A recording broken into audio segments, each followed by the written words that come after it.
ಯಾವ ರೀತಿ ನಾವು ಹೈನುಗಾರಿಕೆನಲ್ಲಿ ಯಶಸ್ಸು ಪಡಿಬೇಕು ಅನ್ನೋದು ಯಾರಿಗೂ ಕೂಡ ಗೊತ್ತಿಲ್ಲ. ನಮ್ಮ ಸಂಸ್ಥೆ ಕಡೆಯಿಂದ ನಿಮ್ಗೆ ಹಸುಗಳು ಸಿಗ್ತವೆ, ಫೀಡ್ ಆಗಿರ್ಬೋದು, ನಂತರ ನಿಮ್ಗೆ ಮಿಷಿನರೀಸ್ ಆಗಿರ್ಬೋದು, ಎಕ್ವಿಪ್ಮೆಂಟ್ಸ್ ಆಗಿರ್ಬೋದು, ಸಪ್ಲಿಮೆಂಟ್ಸ್ ಆಗಿರ್ಬೋದು, ಮೆಡಿಸನ್ ಆಗಿರ್ಬೋದು, ಲೋನ್ ಫೆಸಿಲಿಟಿ ಆಗಿರ್ಬೋದು, ಇನ್ನೇನ್ ಬೇಕು ಸರ್ ಪ್ರತಿಯೊಂದು ಕೊಡ್ತೀವಿ. KMF ಬಿಟ್ರೆ ಬೇರೆ ದಾರಿ ದೀಪನೇ ಇಲ್ಲ ಯಾರಿಗೂ. ಯಾಕಂದ್ರೆ ಇವತ್ತು ಹೆಂಗಾಗ್ಬಿಟ್ಟಿದೆ ಅಂದ್ರೆ ಇಡೀ ಊರಿಗೆ ಒಬ್ಬನೇ ದೊಣೆ ನಾಯಕ ಅನ್ನಂಗ್ ಆಗ್ಬಿಟ್ಟಿದೆ. ಅತಿ ಹೆಚ್ಚು ಲಾಭ ಇರತಕ್ಕಂತ ಸಂಸ್ಥೆ ಯಾವ್ದಾರ ಇದೆ ಅಂದ್ರೆ ಅದು KMF. ನೀವು ಆದಾಯ ಮಾಡಿ ನಮ್ಮ ರೈತರನ್ನು ಉದ್ಧಾರ ಮಾಡಿ ಸ್ವಾಮಿ. ನಾನ್ ಸರ್ವೆ ಮಾಡಿರೋ ಪ್ರಕಾರ ನಮ್ಮ ಭಾರತದಲ್ಲಿ 30 ಕೋಟಿಯಷ್ಟು ಹಸುಗಳಿದೆ. ಎಷ್ಟೋ ಜನ ಗೊತ್ತೇ ಇಲ್ಲ ಸರ್. 2 ದಿನ ಹಳೆ ಹಾಲು ನಮಗ್ ಬರೋದು. ನಮ್ಮ ಕರ್ನಾಟಕದಲ್ಲಿ ಯಾಕೆ ಅಮೂಲ್ ನೆಸ್ಲೆ ಬರಬಾರ್ದು? ಬರ್ಲಿ ಬಿಡಿ, ಕಾಂಪಿಟೇಷನ್ ಇರ್ಲಿ. ನಾವು ಅವತ್ತಿಂದ ಬಡ್ಕಂತ ಇದೀವಿ. ಒಂದು ಹಸು 20 ಲೀಟರ್ ಕರೆದ್ರೆ ಅದು 3 ತಿಂಗಳು 4ನೇ ತಿಂಗಳು ಕರಿಬಹುದು, 6ನೇ ತಿಂಗಳು ಕತೆ ಏನು? ಸೆಮೆನ್ಸ್ ಡೂಪ್ಲಿಕೇಟ್ ಹೊಡಿತಾ ಇದಾರೆ ಸರ್. ಈ ಡೈರಿ ಫಾರ್ಮ್ ಅಲ್ಲಿ ಲಾಭ ಅಂತ ಇರೋದು ಎಷ್ಟು ಗೊತ್ತಾ ಸರ್? 20% ಲಾಭ ಇರೋದು, 80% ಖರ್ಚು. ಪೊಲ್ಟಿ ಹೊಡೆದ್ರು ಕೂಡ ಹೈನುಗಾರಿಕೆನ ಲಾಭ ನೋಡಕ್ ಸಾಧ್ಯ ಇಲ್ಲ ಸರ್. ಇದು ಜ್ಞಾಪಕ ಇಟ್ಕೊಳ್ಳಿ ಸರ್. ಮೊಟ್ಟ ಮೊದಲನೇದಾಗಿ ನಮ್ಮ ಈ ಸಂಸ್ಥೆ ಶುರುವಾಗಿ 4 ವರ್ಷಗಳ ಹಿಂದೆ ಮೊದಲನೇ ವಿಡಿಯೋ ಮಾಡಿದ್ದು ನಿಮ್ಮ ಚಾನಲ್. ಇವತ್ತು ನಮ್ಮ ಸಂಸ್ಥೆ ಈ ಮಟ್ಟಕ್ಕೆ ಬೆಳೆದಿದೆ. ಇವತ್ತು ಸಾಕಷ್ಟು ಜನಕ್ಕೆ ಒಂದು ಮಾಹಿತಿ ಪಡಿತಾ ಇದ್ದಾರೆ, ಬಹಳಷ್ಟು ಜನಕ್ಕೆ ಒಂದು ಸೌಲಭ್ಯಗಳು ಪಡಿತಾ ಇದ್ದಾರೆ ಅಂದ್ರೆ ಅದಕ್ಕೆ ಕಾರಣಕರ್ತರು ನಿಮ್ಮಂತವ್ರು, ಅದರಲ್ಲೂ ಎಸ್ಪೆಷಲಿ ನೀವು. ಯಾಕಾಗಿ ಮಾತು ಹೇಳ್ತೀವಿ ಅಂದ್ರೆ ಇವತ್ತಿನ ದಿನದಲ್ಲಿ ರೈತರು ತುಂಬಾ ಕನ್ಫ್ಯೂಸ್ ಆಗ್ಬಿಟ್ಟಿದ್ದಾರೆ ಸರ್. ಏನ್ ಮಾಡ್ಬೇಕು ಅನ್ನೋದು ಗೊತ್ತಾಗ್ತಾ ಇಲ್ಲ. ಒಬ್ಬ ನೋಡಿದ್ರೆ ಇಂಡಿ ಹಾಕು ಅಂತಾನೆ, ಒಬ್ಬ ನೋಡಿದ್ರೆ ಫೀಡ್ ಹಾಕು ಅಂತಾನೆ, ಇನ್ನೊಬ್ಬ ನೋಡಿದ್ರೆ ಬಿಯರ್ ವೇಸ್ಟ್ ಹಾಕು ಅಂತಾನೆ. ಯಾವ ರೀತಿ ನಾವು ಹೈನುಗಾರಿಕೆನಲ್ಲಿ ಯಶಸ್ಸು ಪಡಿಬೇಕು ಅನ್ನೋದು ಯಾರಿಗೂ ಕೂಡ ಗೊತ್ತಿಲ್ಲ. ಯಾವುದು ನೀರಿನ ಮೇಲಿರೋ ಗುಳ್ಳೆ ತರ ಯಾವ್ದೋ ಒಂದು ಮಾಡ್ತಾ ಇದಾರೆ. ಅದ್ರಲ್ಲಿ ಏನ್ ಬೇಕು, ಹಾಲು ಬೇಕು, ಹಾಲನ್ನ ತಗೊಂಡು ಡೈರಿಗೆ ಒಯ್ಯಬೇಕು, ಇಷ್ಟೇ ಜೀವನ ಆಗ್ಬಿಟ್ಟಿದೆ. ಬಿಟ್ರೆ ಒಂದು ಕರೆಕ್ಟ್ ಪ್ಲಾನಿಂಗ್ ಅನ್ನೋದಿಲ್ಲ, ಕರೆಕ್ಟ್ ಆಗಿ ನಾಲೆಜ್ ಇಲ್ಲ ಯಾರಿಗೂ ಕೂಡ.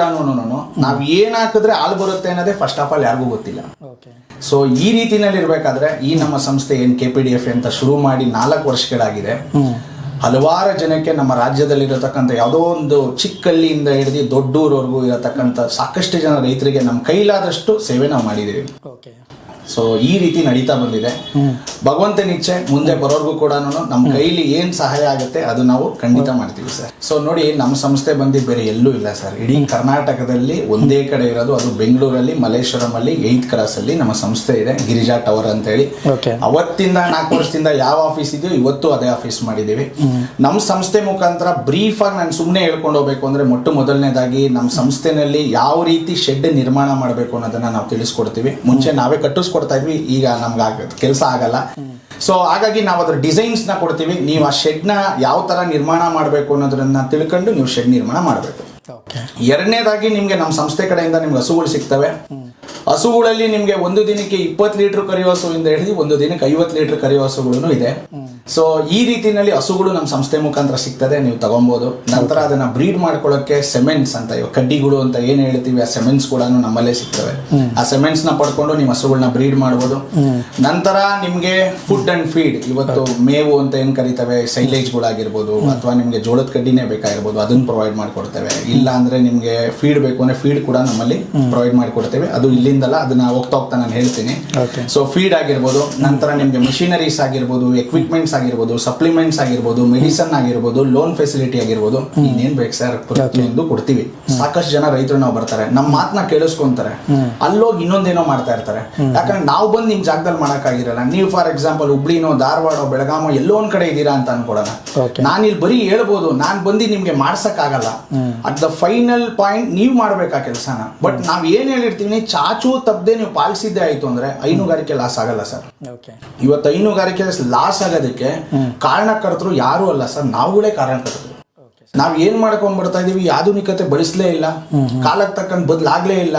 ನಾವ್ ಇನ್ನು ನಮ್ ತಾತ ಮಾಡ್ದ ಮುತ್ತಾತ ಮಾಡ್ದ ಅನ್ಕೊಂಡು ಅದೇ ಕೊಳ್ಳಾಗ ಅದೇ ಮುಗ್ದರ ಹಾಕೊಂಡು ಕಟಾಕೊಂಡು ಕಲ್ಲುಗಳ ಮೇಲೆ ಕಟಾಕೊಂಡು ನಾವ್ ಏನ್ ಜನರೇಷನ್ ಇಂಪ್ರೂವ್ ಮಾಡ್ತಾ ಇದೀವಿ.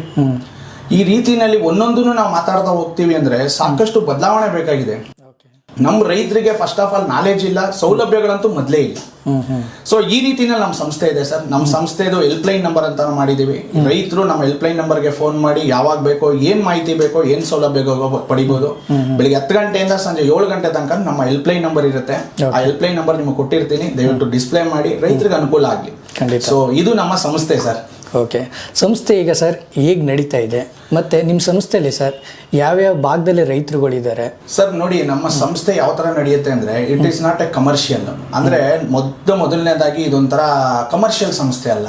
ಏನಕ್ಕೆ ಹೇಳ್ತೀವಿ ಅಂದ್ರೆ ರೋಡಲ್ಲಿ ಹೋಗೋರೆಲ್ಲ ಬಂದಿಲ್ಲಿ ನಮ್ಮ ಸಂಸ್ಥೆನಲ್ಲಿ ಕೂತ್ಕೊಳ್ಳೋಕ್ಕಾಗಲ್ಲ. ಇದಕ್ಕೆ ಅಂತ ಸೆಕ್ಟರ್ ಇದೆ. ಯಾರು ನಾನು ಹೈನುಗಾರಿಕೆ ಹೊಸದಾಗಿ ಮಾಡಬೇಕು ಅಂತ ಇದ್ದೀನಿ, ಅಥವಾ ನಾನು ಯಾರೋ ಒಬ್ಬ ಹೈನುಗಾರಿಕೆನ ನಾನು ಒಂದು ಯಶಸ್ಸು ಪಡಿಬೇಕು ಅಂತ ಇರ್ತೀನಿ, ಅವ್ನು ಮಾತ್ರ ನಮ್ಮ ಸಂಸ್ಥೆಗೆ ಬರಕ್ ಸಾಧ್ಯ.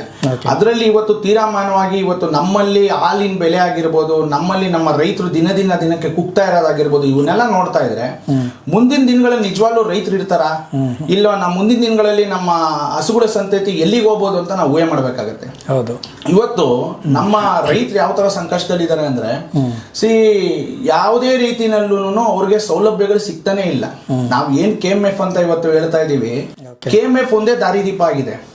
ಅವು 20 ರೂಪಾಯಿ ಕೊಟ್ಟರು ಹಾಲು ಇಬೇಕು, 25 ರೂಪಾಯಿ ಕೊಟ್ಟರು ಹಾಲು ಇಬೇಕು, 30 ರೂಪಾಯಿ ಕೊಟ್ಟರು ಹಾಲು ಇಬೇಕು. KMF ಬಿಟ್ರೆ ಬೇರೆ ದಾರಿದೀಪನೇ ಇಲ್ಲ ಯಾರಿಗೂ. ಯಾಕಂದ್ರೆ ಇವತ್ತು ಹೆಂಗಾಗ್ಬಿಟ್ಟಿದೆ ಅಂದ್ರೆ ಇಡೀ ಊರಿಗೆ ಒಬ್ನೇ ದೊಣೆ ನಾಯಕ ಅನ್ನಂಗ್ ಆಗ್ಬಿಟ್ಟಿದೆ. ನಾನ್ ಎಂತ ಒಳ್ಳೆ ಹಾಲು ಹಾಕ್ಲಿ ಅಥವಾ ಮುಸ್ರೇನಲ್ಲಿ ಹಾಲು ಹಾಕಿರ್ಲಿ, ಹಾಲು ಹಾಕ್ಸ್ಕೊಳ್ಳೋದು ಯಾರು? KMF.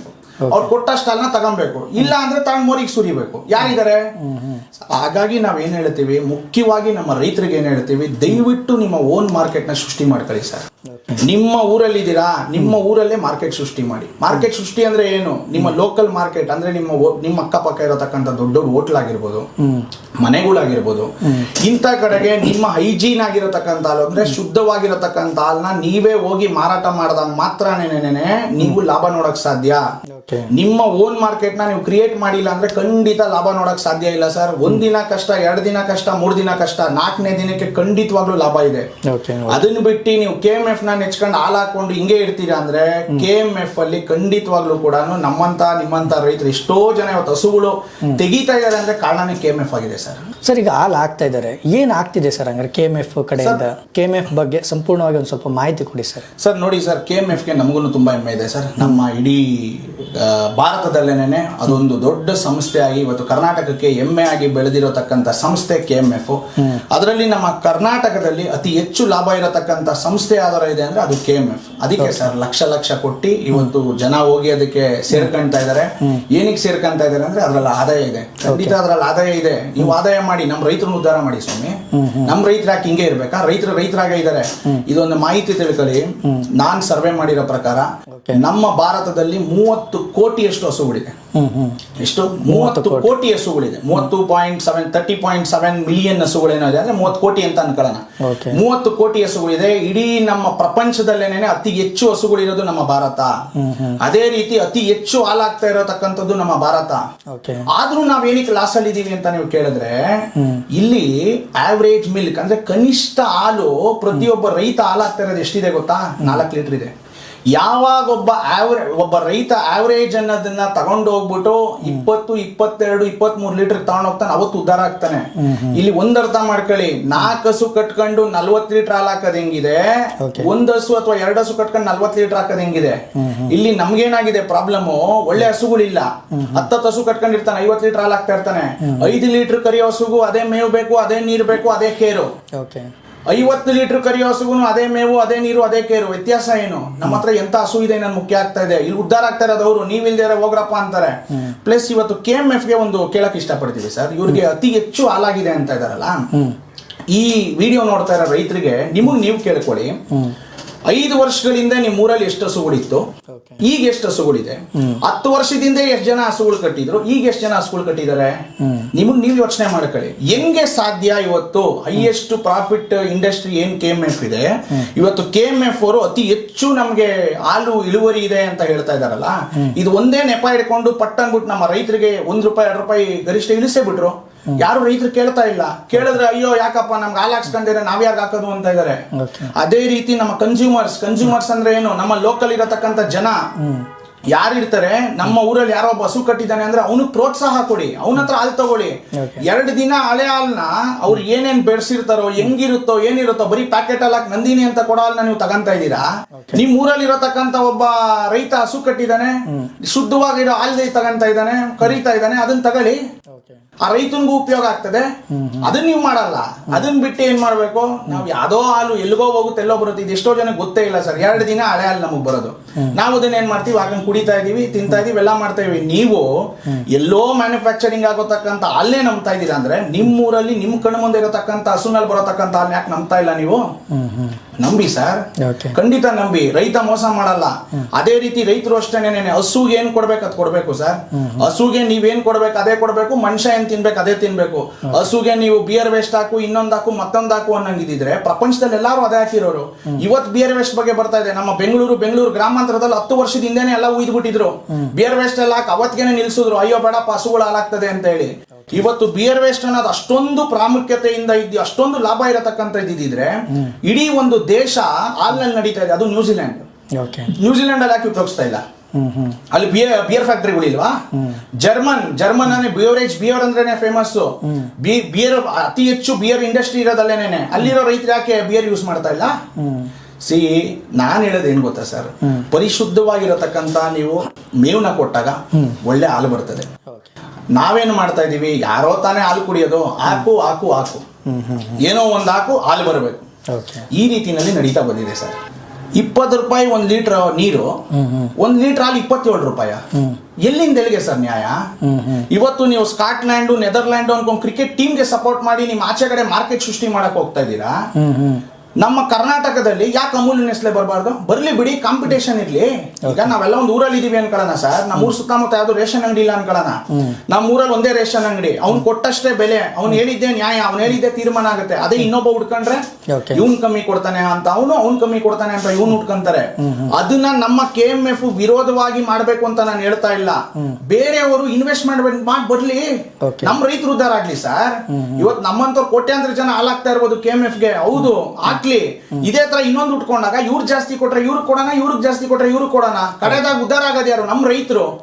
ದಿನದಿಂದ ದಿನಕ್ಕೆ ನಷ್ಟವಾಗಿ ದಿನಕ್ಕೆ ಕಮ್ಮಿ ಆಗ್ತಾವ್ರೆ ಹೊರತು ಜಾಸ್ತಿ ಆಗ್ತಾ ಇಲ್ಲ. ನೀವೇ ಕೇಳ್ಕೊಳ್ಳಿ, ನಿಮ್ಮ ಊರಲ್ಲಿ ಎಷ್ಟು ಜನ ಸ್ಕೂಲ್ ಕಟ್ಟಿದ್ರು, ಈಗ ಎಷ್ಟು ಜನ ಸ್ಕೂಲ್ ಕಟ್ಟವ್ರೆ?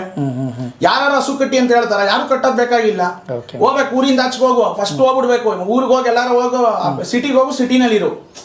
ಅಲ್ಲಿ ಏನ್ ಮಾಡ್ತಾನೆ ಏನು ಯಾರಿಗೂ ಬೇಕಾಗಿಲ್ಲ. ಮನೆ ಮುಂದೆ ಹಸು ಕಟ್ಟಬಾರ್ದು ಸರ್. ಇಲ್ಲಿ ರೈತ ಯೋಚನೆ ಮಾಡ್ತಾರೆ, ನನಗೆ 20 ಲೀಟರ್ ಕರೆದ್ರೆ ಹಸು ಸಾಕು ಅಂತ. ನಾವು ಅವತ್ತಿಂದ ಬಡ್ಕಂತ ಇದೀವಿ. ಒಂದು ಹಸು 20 ಲೀಟರ್ ಕರೆದ್ರೆ ಅದು 3ನೇ ತಿಂಗಳು 4ನೇ ತಿಂಗಳು ಕರಿಬಹುದು.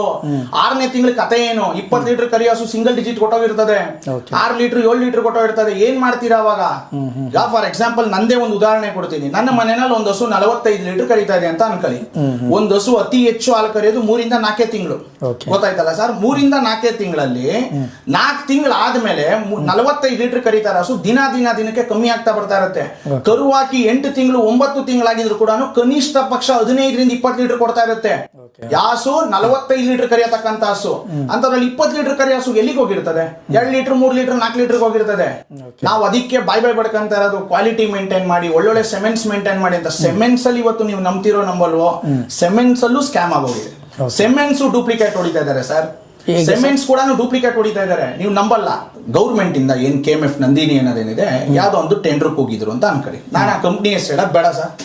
ಆ ಕಂಪ್ನಿನವ್ರಿಗೆ ಒಂದು 3 ಕೋಟಿ ಡೋಸ್ ಬೇಕು ಅಂತ ಕೇಳಿರ್ತಾರೆ. 3 ಕೋಟಿ ಡೋಸ್ ಅಂದ್ರೆ ಒಂದೊಂದು ಕಡ್ಡಿಗಳು 3 ಕೋಟಿ ಡೋಸ್ ಬೇಕು ಅಂತ ಕೇಳಿರ್ತಾನೆ. ಆ 3 ಕೋಟಿ ಡೋಸ್ ನ ಅವನೇನ್ ಮಾಡ್ತಾನೆ, ಆಚೆ ಕಡೆ ಆ ಬ್ರಾಂಡೆಡ್ ಇಂಪೋರ್ಟೆಡ್ ಸೆಮೆನ್ ಅವ್ನು ಮಾರ್ತಾ ಇರೋದು ಎಷ್ಟಕ್ಕೆ? 1,500, 1,500, 2,000 ರೂಪಾಯಿ ಮಾರ್ತಾ ಇರ್ತಾನೆ. ಗೌರ್ಮೆಂಟ್ ಅವ್ರು ಎಷ್ಟಕ್ಕೆ ಕೇಳಿರ್ತಾರೆ? ನಾವು 3 ಕೋಟಿ ಡೋಸ್ ತಗೊಂತ ಇದೀವಪ್ಪ, ನಮ್ಗೆ 90 ರೂಪಾಯಿ ಕೊಡು ಅಂತ ಅಂದಿರ್ತಾನೆ. ನಾನು ಆ ಸಂಸ್ಥೆನಲ್ಲಿ, ನಾನಲ್ಲ ನೀವಲ್ಲ ಯಾರೇ ಇದ್ರು ಕೂಡ ನಾವೇನ್ ಮಾಡ್ತೀವಿ, ಖಂಡಿತ ಅಕ್ಸೆಪ್ಟ್ ಮಾಡ್ತೀವಿ. ಈ ಆರ್ಡರ್ ಬಿಡಕ್ಕಾಗತ್ತೇನಪ್ಪ ತಗೊಳ್ಳೋಣ ಅನ್ಕಂತೀವಿ. ಆದ್ರೆ ನಾವೇನ್ ಮಾಡ್ತೀವಿ, ಆ ಏನಿರುತ್ತೆ ಕಡ್ಡಿ ಮೇಲೆ ಆ ಇದೇ ಬ್ರ್ಯಾಂಡ್ ನೇಮ್ ಹೊಡೆದು ಒಳಗಡೆ ಕಳಪೆ ಆಗಿರತಕ್ಕಂತ ಸೆಮೆನ್ಗಳನ್ನ ತುಂಬಿಡ್ತೀವಿ. ಆ ಸೆಮೆನ್ ನಾವೇನ್ ಮಾಡ್ತೀವಿ, ನಮ್ಮ ಗೌರ್ಮೆಂಟ್ ಅವ್ರು ತಗೊಂತಾರೆ. ಇಲ್ಲಿ ಗೌರ್ಮೆಂಟ್ ತಪ್ಪೇನಿರಲ್ಲ. ಕಂಪ್ನಿ ಅವ್ನ ಏನ್ ಮಾಡ್ತಾನೆ, ಅವ್ನ್ ಬಿಸ್ನೆಸ್ ಮೈಂಡ್. ರೈತರು ಕೊಡ್ಬೇಕು. ನಮ್ಮ ಮನೆಗೆ ಕರು ಹುಟ್ಟುತ್ತದೆ, ಯಾವ್ದ ಮನೇಲಿ ಕರು ಹುಟ್ಟೋದು, ಹುಟ್ಲಿ ಬಿಡು. ಈ ರೀತಿ ಎಷ್ಟೋ ಪ್ರಕರಣಗಳು ಇವತ್ತಾಗಿದೆ. ಅಣ್ಣ ನಾನು ಹಾಕ್ಸ್ದೆ, ಅವನೇನೋ ಆಸೆ ಬಿದ್ದು ನಾನು ಹೆಣ್ಗರುನೇ ಹುಟ್ಟೋ ಅಂತ ನಾನು ಸೆಮೆನ್ ಹಾಕ್ಸ್ದೆ ಅಣ್ಣ, 250 ರೂಪಾಯಿ 300 ರೂಪಾಯಿ ತಗೊಂಡ್ರಣ ಹಾಕ್ಸ್ದೆ ಅಣ್ಣ, ಹೆಣ್ಗರು ಊಟ ಐತಿ, ಇದೇನ ಹಿಂಗ್ ಊಟ ಐತೆ ಅಂತಾರೆ. ಇದನ್ನ ಯಾರಿಗೂ ತಿಳುವಳಿಕೆನೇ ಇಲ್ಲ ಇದ್ರ ಬಗ್ಗೆ. ಕರೆಕ್ಟ್ ಆಗಿ ಕಂಪ್ನಿಯಿಂದ ಬರತಕ್ಕಂತ ಡೀಲರ್ಸ್ ಇಂದ ನಾವು ತಗೊಂಡಾಗ ಮಾತ್ರನೇ ಅದು ಸೆಮೆನು ಸರ್. ಅದನ್ನ ಬಿಟ್ಟು ನಾವ್ ಯಾರೋ ಲೋಕಲ್ ಐಟ್ ಯಾರೋ ಕೊಡ್ತಾರೆ ಏನೋ ಮಾಡ್ತಾರೆ, ಒಂದು ಸರ್ಟಿಫೈಡ್ ವೇನಲ್ಲಿ ಕೊಡ್ತಾ ಇಲ್ಲ ಅಂದ್ರೆ ಖಂಡಿತ ನಮ್ಮ ರೈತರ ಕನ್ಸು ನುಚ್ಚುನೂರಾಗುತ್ತೆ. ನಮ್ಮ ರೈತರಿಗೆ ಈಗಲೇ ತಿಳುವಳಿಕೆ ಬರ್ತಾ ಇರೋದು, ಎಣಗರು ಹುಟ್ಟಂತ ಸೆಮೆನ್ ಇದೆ, ನಾವು ಸೆಮೆನ್ ಕೊಡ್ಬೇಕು, ಬ್ರೀಡ್ ಮಾಡ್ಬೇಕು ಅನ್ನೋ ತಿಳುವಳಿಕೆ ಬರ್ತಾ ಇರೋದೇ ಈಗ. ಆಮೇಲೆ ನಮ್ ಎಷ್ಟೋ ಜನ ರೈತರು ಏನ್ ಅನ್ಕೊಂಡ್ಬಿಟ್ಟಿದ್ದಾರೆ, ನಮ್ಮ ಮನೇಲಿ ಒಂದು 10 ಲೀಟರ್ ಕರಿ ಹಸು ಇದೆ, 60 ಲೀಟರ್ ಕರಿ ಅಂತ ಸೆಮೆನ್ ಕೊಟ್ರೆ ಹುಟ್ಟೋಕರ 60 ಲೀಟರ್ ಕರಿಯುತ್ತೆ ಅನ್ಕೊಂಡ್ಬಿಟ್ಟಿದ್ದಾರೆ. ಖಂಡಿತ ಹುಟ್ಟಲ್ಲ ಸರ್. 80% ತಾಯಿತನ ತಗೊಳುತ್ತೆ. ಫಸ್ಟ್ ಅಲ್ಲಿ 80% ತಾಯಿತನ ಅಂದ್ರೆ ಅಮ್ಮ 10 ಲೀಟರ್ ಕೊಡ್ತಾ ಇದ್ರೆ ಅದ್ರ ಅಪ್ಪಂದು ಸೆಮೆನ್ ಅನ್ನೋದು ಏನ್ ಇವಾಗ ಸ್ಪರ್ಮ್ ಅಂತ ಕರಿತೀವಿ, ಅದರಲ್ಲಿ ಹುಟ್ಟಿರತಕ್ಕಂತ ಕರು ಮ್ಯಾಕ್ಸಿಮಮ್ 5 ರಿಂದ 7 ಲೀಟರ್ ಜಂಪ್ ಆಗ್ಬೋದು ಫಸ್ಟ್ ಜನರೇಷನ್. ಆ ರೀತಿ 4-5 ಜನರೇಷನ್ ಮಾಡಬೇಕು, ಅವಾಗ ಮಾತ್ರ ನಿಮ್ಗೆ ಪ್ಯೂರಿಟಿ ಸಿಗ್ತಾ ಹೋಗುತ್ತೆ. ನಾವು ಹುಟ್ಟಿದಾಗ್ಲೇ ಪಟ್ಟಂತ ಒಳ್ಳೊಳ್ಳೆ ಕರುಗಳು ಹುಟ್ಟಲ್ಲ. ಹೌದು, ಇದನ್ನ ದಯವಿಟ್ಟು ಅರ್ಥ ಮಾಡ್ಕೊಬೇಕು. ಸೊ ಹಾಗಾಗಿ ಮೇಜರ್ ಆಗಿ ನಾವೇನ್ ಹೇಳ್ತಾ ಇದೀವಿ, ಸೆಮೆನ್ಸ್ ವೈಸ್ ಜೆನ್ಯೂನ್ ಆಗಿ ನಿಮ್ಗೆ ಯಾರು ಕೊಡ್ತಾರೆ ಅವ್ರ ಹತ್ರ ತಗೊಳ್ಳಿ. ಕಾಸು ಕೊಟ್ಟಂಗೆ ಕಜಾಯ ಇದೆ, ನೀವು ಗೌರ್ಮೆಂಟ್ ಅಲ್ಲಿ ಹಾಕ್ಸ್ಕೊಂಬೇಡಿ ಅಂತ ಹೇಳ್ತಾ ಇಲ್ಲ. ಖಂಡಿತವಾಗ್ಲೂ ಕೂಡ ಗೌರ್ಮೆಂಟ್ ಗೆ ಮೋಸ ಮಾಡಿರೋರು ಇದಾರೆ, ಇವತ್ತು ಯಾರಿಗೂ ಗೊತ್ತೇ ಇಲ್ಲ. ಅದು ಅದರಿಂದ ಲಾಸ್ ಆಗ್ತಾ ಇರೋದಾರು. ಕಡೆಯದಾಗಿ ನಾನು ರೈತನೇನೆ ಅಲ್ಲಿ ಸೆಮೆನ್ ಸಿಗ್ತಾ ಇದೆ, ಸಾಕಷ್ಟು ಕಂಪ್ನಿಗಳಿದೆ. ಪಾಪ ಎಷ್ಟೋ ಜನಕ್ಕೆ ಐಡಿಯಾ ಕೂಡ ಇಲ್ಲ. ABS ಸೆಮೆನ್ ಕೊಡಿ, ABS ಸೆಮೆನ್ ಕೊಡಿ ಅಂತ ಅಂದ್ರೆ ಸೆಮೆನ್ ಅನ್ನೋದಕ್ಕಿಂತ ABS ಕರು ಅನ್ನೋರೇ ಜಾಸ್ತಿ ಇದ್ದಾರೆ. ABS ಅನ್ನೋದು ಒಂದು ಕಂಪ್ನಿ. ಅದೇ ರೀತಿ ST ಜೆನೆಟಿಕ್ಸ್ ಅಂತ ಇದೆ, SAG ಅಂತ ಇದೆ, CRI ಅಂತ ಇದೆ, CRB ಅಂತ ಇದೆ, WWS ಅಂತ ಇದೆ, ಅಕ್ಯುರೇಸಿ ಅಂತ ಇದೆ. ಈಗ 100 ಕಂಪ್ನಿ ಉಟ್ಕೊಂಡಿದೆ ಸರ್, ಒಂದಲ್ಲ ಎರಡಂತ ಅಲ್ಲ, ಸಾಕಷ್ಟು ಕಂಪ್ನಿ ಉಟ್ಕೊಂಡಿದೆ. ಅದ್ರಲ್ಲಿ ನಮ್ಮ ಹಸು ಯಾವ್ದು ಸೆಟ್ ಆಗುತ್ತೆ ಆ ಹಸುನ ನೋಡಿ ಜಡ್ಜ್ ಮಾಡಿ ನಾವು ಬುಲ್ನ ಮ್ಯಾಚ್ ಮಾಡಬೇಕು. ಸುಮ್ನೆ ಈ ಸೆಮೆನ್ ಹಾಕು ಅಂದ್ರೆ ಹುಟ್ಟಲ್ಲ ಸರ್. ಆಮೇಲೆ ಒಂದ್ ಹೇಳ್ತೀನಿ, ಇವತ್ತು ಒಂದ್ ಹಸು ಕರು ಹಾಕೋದಕ್ಕೆ 9 ತಿಂಗಳು ಕಾಯ್ಬೇಕು. ಅದು ಬೇರೆ ನಾಯಿ ತರ ಹಂದಿ ತರ ಅಲ್ಲ, ಒಂದೊಂದ್ಸತಿ 9 ಹತ್ತು ಹಾಕೋದಕ್ಕೆ. ನಾವು ನಮ್ಮ ಮನೆಯಲ್ಲಿರತಕ್ಕಂತ ಹಸುಗಳನ್ನ ಒಳ್ಳೆ ಸೆಮೆನ್ ಕೊಟ್ಟು ನಾವು ಒಳ್ಳೆ ಕರು ಹಾಕ್ಸ್ಕೊಳ್ಳೋದು ಇಸ್ ಬಿಗ್ಗೆಸ್ಟ್ ಟಾಸ್ಕ್. ನಾವು ಈ ಡೈರಿ ಫಾರ್ಮ್ ಅಲ್ಲಿ ಲಾಭ ಅಂತ ಇರೋದು ಎಷ್ಟು ಗೊತ್ತಾ ಸರ್? 20% ಲಾಭ ಇರೋದು, 80% ಖರ್ಚು. ಆ 80% ನಾವ್ ಹೆಂಗೆ ಲಾಭವಾಗಿ ಕನ್ವರ್ಟ್ ಮಾಡ್ಬೋದು ಅಂದ್ರೆ, ಮೊದಲನೇದಾಗಿ ನಿಮ್ಮ ಮೇವ್ನ ನೀವೇ ಬೆಳಿಬೇಕು, ಅಲ್ಲಿ ಪರ್ಸೆಂಟೇಜ್ ಜಾಸ್ತಿ ಆಗುತ್ತೆ. ಎರಡನೇದಾಗಿ ನಿಮ್ಮ ಹಸುಗಳಲ್ಲಿ ಸೆಕ್ಸಿಡ್ ಸೆಮೆನ್ ಕೊಟ್ಟು ಎಣಗರುನೇ ಹಾಕಿಸ್ಬೇಕು, 2ನೇ ಪಾಯಿಂಟ್. 3ನೇ ಪಾಯಿಂಟ್ ಬಂದ್ಬಿಟ್ಟು ನಿಮ್ಮ ಹಾಲ್ಗೆ ನೀವೇ ಒಂದು ಮಾರ್ಕೆಟ್ ತಗೊಂಡ್ಬರ್ಬೇಕು, ನಿಮ್ಮ ಲೋಕಲ್ ಅಲ್ಲೇ ಮಾರ್ಕೆಟ್ ಸೃಷ್ಟಿ ಮಾಡ್ಬೇಕು. ಅವಾಗ ಮಾತ್ರನೇ ಲಾಭ ನೋಡಕ್ ಸಾಧ್ಯ ಸರ್. ಇಲ್ಲ ಅಂತಂದ್ರೆ ಪೊಲ್ಟಿ ಹೊಡೆದ್ರು ಕೂಡ ಹೈನುಗಾರಿಕೆನ ಲಾಭ ನೋಡಕ್ ಸಾಧ್ಯ ಇಲ್ಲ ಸರ್. ಇದನ್ನ